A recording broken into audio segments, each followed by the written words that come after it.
Death ওভারে বেধম মার খেয়ে দলকে হারালেন মোস্তাফিজুর রহমান।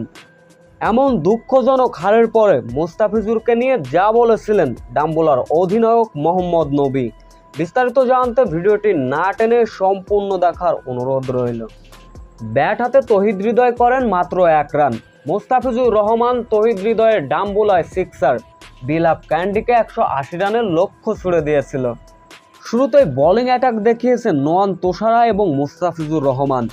ইনিংসের দ্বিতীয়তম ওভারে প্রথম বলে উইকেটের দেখা পান মোস্তাফিজুর রহমান। ওই ওভারে 5 রান খরচায় নিয়েছিলেন 1 উইকেট। নিজের ব্যক্তিগত দ্বিতীয় ওভারে এসে ফিজ 16 রানই খরচ করে ফেললেন। তবে এক পাশ আগলে রেখে ব্যাটিং তাণ্ডব চালাচ্ছিলেন বিলাপ ক্যান্ডির ওপেনার দীনেশ চান্দ্রিমাল। দ্রুত পেয়েছিলেন 50-র দেখা। 40 বলে 65 রানের দুর্দান্ত ইনিংস খেলে আউট হয়েছেন। তবে পঞ্চম উইকেট জুটিতে দুর্দান্ত ব্যাটিং করেন অ্যাঞ্জেলো ম্যাথুইক্স ও ধানুশ সানাকা। নিজের ব্যক্তিগত তৃতীয় ওভারে ধানুশ সানাকার কাছে বেধম পেটানি খেলেন মোস্তাফিজুর রহমান। 3 ছক্কায় 1 চারে দিয়ে বসলেন 23 রান।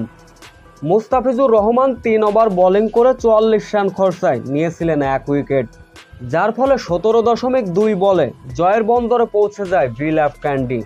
এমন হারের পরে দুঃখ প্রকাশ করেছেন ডাম্বুলার অধিনায়ক মোহাম্মদ নবী।